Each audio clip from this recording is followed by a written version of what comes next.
Voltei, voltei, voltei para casa. Vamos falar de novo de Humano Demasiado Humano. Vamos continuar, né? Agora é o capítulo 1, aforismo 13. Quem está lendo a obra aí, né? Por um acaso esteja lendo a obra, vê que o aforismo 13 é grandinho, né? É grandinho, então eu dividi. Eita, internet. Tá. Eu o dividi em duas partes, tá? Então esse vídeo agora é o capítulo 1, aforismo 13, parte 1. E hoje é sábado, 15 de agosto de 2026, século 21. Eita ferro. Parecia o Faustão agora, né? São 12h16. Meio-dia 16 que eu tô gravando, hein? Bem, vamos lá. Vamos para a leitura do aforismo. Na primeira parte, tá? Eu dividi aqui o aforismo arbitrariamente, tá? Vamos lá. Aforismo 13 do capítulo 1, cujo título é Lógica do Sonho. Nesse aforismo, Nietzsche vai desenvolver mais as suas ideias sobre o sonho. Ele vem ali falando um pouco sobre o sonho, né, usando como analogia, né, para o surgimento da metafísica. E agora, nesse aforismo, ele vai trabalhar mais essa ideia. Vamos lá. Lógica do sonho. No sono, nosso sistema nervoso está constantemente em excitação por múltiplos fatores internos. Quase todos os órgãos liberam substâncias e estão ativos. O sangue circula impetuosamente. A posição de quem dorme pressiona determinados membros. As cobertas influem sobre as sensações de maneiras diversas. O estômago faz a digestão e perturba outros órgãos com seus movimentos. Os intestinos se torcem. O posicionamento da cabeça traz posturas musculares insólitas. Os pés descalços, não comprimindo o chão com a sola, causam a sensação do insólito, assim como o vestuário diferente de todo o corpo. Tudo isso com sua extraordinariedade e conforme a alteração e o grau cotidianos. Excita o sistema inteiro, até a função cerebral, de modo que há muitos ensejos para o espírito se admirar e buscar razões para tal excitação, mas o sonho é a busca e representação das causas dessas sensações provocadas, isto é, das supostas causas. Quem, por exemplo, cingir os pés com duas correias, sonhará talvez que duas serpentes envolvem seus pés. Primeiramente, isso é uma hipótese. Depois, uma crença acompanhada de representação e invenção visual. Essas serpentes devem ser a causa desta sensação que tenho eu, que estou dormindo. Assim julga o espírito de quem dorme. O passado recente, desse modo inferido, é para ele tornado presente mediante a imaginação excitada. Todos sabem, por experiência, como o indivíduo que sonha entremeia rapidamente no sonho um ruído forte que lhe chega, como o repicar de sinos ou tiros de canhão. Isto é, explica-o depois a partir do sonho, de forma que pensa experimentar primeiro as circunstâncias ocasionadoras e depois o ruído. Tá? Então, aqui, a gente para por aqui para a parte 1 desse aforismo. No outro vídeo, a gente recomeça daí até o final, ok? Então, vamos aqui partir para o comentário. Deixa eu compartilhar com vocês aqui. Então, tá aí, ó. Lógica do sonho, parte 1, ok? Como eu já falei, esse aforismo vai desenvolver mais essas ideias de Nietzsche sobre o sonho, né? Vamos para o primeiro quadro. Muito bem. Então, o corpo excita, a mente inventa, né? O corpo excita, a mente inventa a causa. Então, no sono, nosso sistema nervoso está constantemente em excitação por múltiplos fatores internos. A posição de quem dorme pressiona determinados membros. O sonho é a busca e representação das causas dessas sensações provocadas. Quem, por exemplo, cingir os pés com duas correias, sonhará talvez que duas serpentes envolvem seus pés. Vocês percebem aqui um método Nietzscheano que vem se repetindo. Ele começa com uma descrição das suas ideias. E em determinado momento ele faz uma conclusão, como que toda essa descrição é apenas uma construção para validar uma ideia. Por exemplo, aqui, ó, ele vem descrevendo e chega num determinado momento ele fala: o sonho é a busca e representação das causas dessas sensações provocadas, isto é, das supostas causas.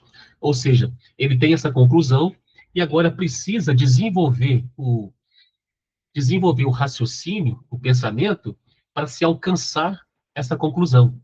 E esse é um dos métodos que ele utiliza para fazer filosofia, né? Para especular. Muito bem. Então vamos lá, o comentário, né? Nietzsche retira do sonho qualquer aura mística, né? Obviamente que é que eu estou te falando aqui, ó, a mesma coisa. A obra é o quê? Humano, demasiado humano. Então esse é o pressuposto. Tudo que existe no, no mundo humano é humano, demasiado humano. Não tem nada de místico, de divino ou profético. Inclusive o sonho, e o sonho é importante porque dele surgiram muitas mitologias, muitas lendas. Foi-se feito muita metafísica, né? Então, Nietzsche retira do sonho qualquer aura mística, divina ou profética. O sonho é, antes de tudo, um fenômeno que fisiológico, tá? Palavra também cara para Nietzsche, fisiologia, entendeu? Durante a noite, o nosso corpo continua sentindo frio, calor, má digestão, pressão nos músculos e circulação sanguínea. A gente está vivo. Você está dormindo, mas o corpo continua funcionando. Como a mente não está desperta para entender essas sensações físicas, ela tenta o quê? Adivinhar, né? Ela vai tentar adivinhar o que está acontecendo. Se você sente os pés apertados pelo lençol, o cérebro, enfraquecido pelo sono, inventa a hipótese fantasiosa de que são cobras se enrolando nas suas pernas. O sonho é apenas a imaginação criando imagens visuais para tentar explicar os estímulos do corpo. Então, vocês verão, ainda mais quem for dessa área de psicologia, que tem conhecimento da psicanálise, que seja, até mesmo da medicina, né? Vai poder se notar aqui que Nietzsche antecipa muita coisa, sem nenhum tipo de conhecimento especializado, mas simplesmente pela especulação filosófica, pelo pensamento livre. Então, ele está ali. A pessoa, é claro que Nietzsche tinha um conhecimento da psicologia da sua época, tá? Não é isso. Mas tem muita coisa que Nietzsche vai antecipar a própria psicologia. E como também muita coisa vai ser refutada ao longo do tempo, obviamente, né? Mas o que Nietzsche percebe aqui é que a tese central do sonho é justamente, vamos dizer assim, essa diminuição da nossa capacidade cognitiva. Isso é o que ele está deixando bem claro, né? Então, durante o sono, a nossa cognição, a nossa razão também adormece. ou pelo menos ela fica frágil. Ela continua ali funcionando, mas não seguindo mais as regras da lógica que estão presentes na vigília. Então, como o corpo continua está existindo e continua em funcionamento, mesmo que esteja dormindo, o que acontece?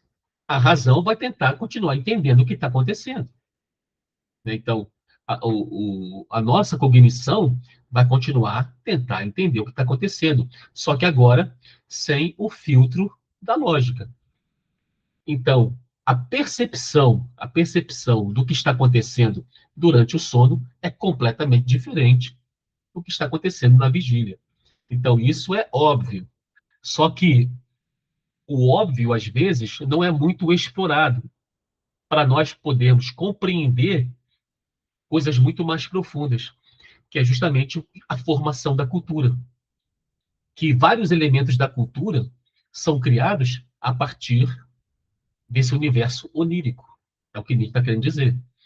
Então, não pense que a coisa é tão óbvia que ela realmente está, vamos dizer assim, está fácil de ser observada. Às vezes o óbvio nos cega, ok? Muito bem. Seguindo aqui, então, eu consegui fazer com que as partes ficassem menores, né? Para poder trabalhar melhor esse aforismo maior. Muito bem. Então, a inversão causal, né? A inversão causal e a engenharia do som. Muito legal isso aqui, ó.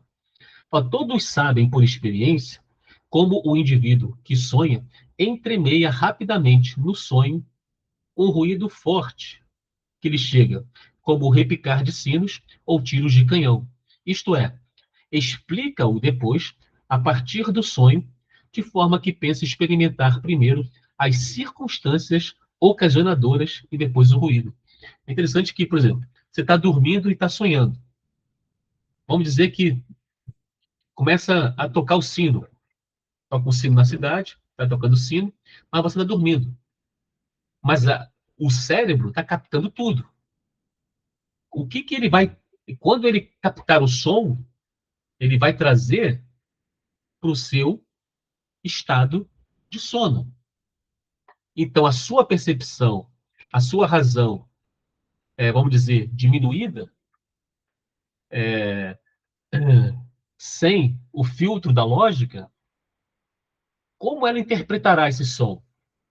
Você acordado é o som de um sino, é o som de uma explosão, é o som de um vidro quebrando, de um copo, de uma taça quebrando. Mas dormindo, como será interpretado? Né? E você dormindo não sabe que isso aconteceu. Você vai saber por intermédio do sonho, mas não vai saber o que realmente aconteceu, mas como foi lhe revelado em sonho. Então, tudo isso gera narrativas maravilhosas, fantásticas, que mexem com a gente, que mexem com esse nosso sentimento religioso, esse sentimento com as nossas emoções, com os nossos desejos, nossa necessidade de dar sentido à existência. Olha só, e simplesmente no mero sonho que acabou sendo inserido nele sons normais do dia a dia, mas que você não consegue perceber porque está dormindo. Essa é uma coisa bem interessante. Então, aqui Nietzsche aponta uma inversão genial que ocorre na nossa mente. Se na vida real cai um objeto barulhento no chão do seu quarto, o seu cérebro adormecido capta o som que eu estou falando. E numa fração de segundo, constrói toda uma história no sonho. Uma guerra, um tiroteio ou um desfile, que culmina exatamente no momento do estrondo. A ilusão é perfeita. A mente inverte a causa e o efeito. O ruído real, que foi o efeito físico, passa a ser o fim de uma história imaginária, que o cérebro criou de trás para frente. Isso prova como, no sono, abandonamos totalmente a nossa cautela cética em relação ao funcionamento do mundo. Então, nós temos duas visões contraditórias em nós mesmos, dependendo do estado que nós estivermos.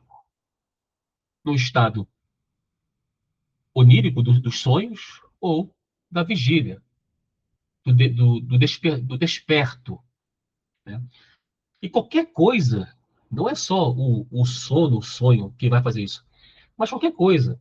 A pessoa que está drogada, a pessoa que está passando por um tipo de doença, a pessoa que tem um tipo de emoção forte acerca de algum tipo de acontecimento, tudo isso influencia a nossa cognição. Ok, nós sabemos disso. Agora também nós sabemos que quando nós tecemos uma opinião, ela tem que ser verificada ao máximo para saber se realmente ela corresponde com a lógica, a causalidade, ou ela é fruto de elementos, elementos que vão influenciar as nossas conclusões, fazendo com que a nossa capacidade cognitiva sofra, vamos dizer assim, algumas interferências que a atrapalhe a compreender melhor a situação. Tanto que Nietzsche ele fala assim: para ler o que eu escrevo, tem que ser como um boi, tem que ruminar, tem que ler, reler. Você pode ficar num aforismo 3 dias, 4 dias. Imagina nós que estamos na era da velocidade, do tudo de imediato, da inteligência artificial. É como praticar esse exercício da leitura atenta, da leitura rigorosa, da pesquisa rigorosa. Difícil, né? Bem difícil. Mas Nietzsche fala que é necessário. Para você tentar compreender alguma coisa, a coisa é trabalhosa. Não é só uma lida e um insight, um estalo, né, qualquer, que faz com que você compreenda a coisa, né, o que está acontecendo. É preciso regurgitar, reler o tempo todo, entendeu? Pois bem, esse foi o último quadro da parte 1. Tá? Então, à guisa de conclusão, nós temos aí, ó, o sonho não é uma mensagem do além, mas uma reação orgânica. É a mente enfraquecida tentando desesperadamente criar histórias e causas visuais para explicar os estímulos físicos, o frio, o barulho, o desconforto que o corpo sofre durante o sono, né? Então, o tempo todo, a mente, ela, ela tem a necessidade de criar histórias, narrativas, explicações, dar sentido ao tempo todo. No sonho, a coisa fica muito mais, como é que eu vou dizer? Fica muito mais sujeita a interpretações fantásticas, sem nenhum tipo de conexão com a realidade. E muitas vezes são essas impressões fantásticas que nós consideraremos a verdade. É o que acontecia na antiguidade e o que acontece hoje, né? O que acontece hoje. Então ficamos por aqui, aí a questão que eu vou colocar nos comentários e depois a gente volta aí para a parte 2 desse aforismo 3. Beleza, pessoal? Muito obrigado de novo aí e até a próxima. Em pé.